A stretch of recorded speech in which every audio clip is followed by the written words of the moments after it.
So here we have a graph and we want to write the equation for it.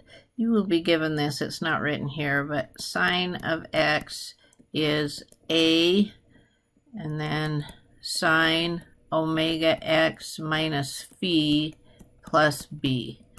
So let's see if we can figure out all of these pieces for this graph I'm given.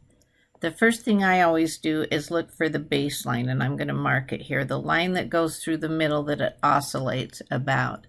I can see here that it's the x-axis, so that lets us know there is no vertical shift, so b is 0. The next thing I want to do is see how high or low it goes from the baseline. So this goes up 1, 2, 3, 4. And if I wanted to check to make sure I had the middle down, 1, 2, 3, 4. And so I know the amplitude is 4. Now A isn't amplitude here, it's what's sitting out in front, but we're going to put 4 for a minute, but we'll see in the minute that we need to modify that.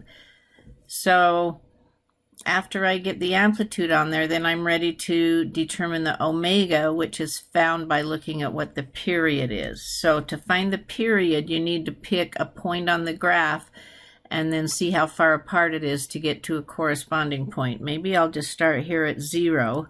And so it goes down, then it goes crosses, it goes up, and then it's back to cross before it goes down again. And so that's one complete period. So we can see there that the period is pi.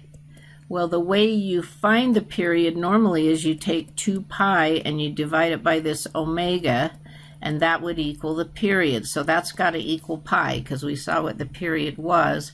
So I can now solve this for omega and multiply omega over here and divide both sides by pi to get that over there. So it looks like omega is 2.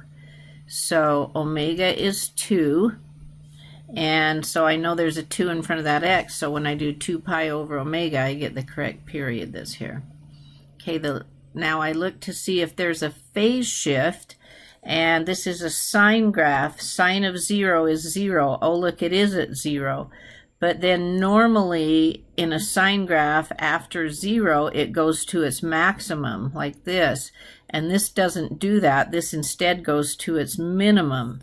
So what that would mean is there's a reflection. You could also do it and say there's a phase shift over here, but where it just works nicely, and we're just going to do it as a reflection, and then we'll look at a phase shift in the next one. So I'm going to change A to be negative 4. Because if the amplitude's 4, but if there's a negative 4 out in front, it'll make it oscillate above and below by 4, but it'll be reflected, so it'll start by going down to the minimum first.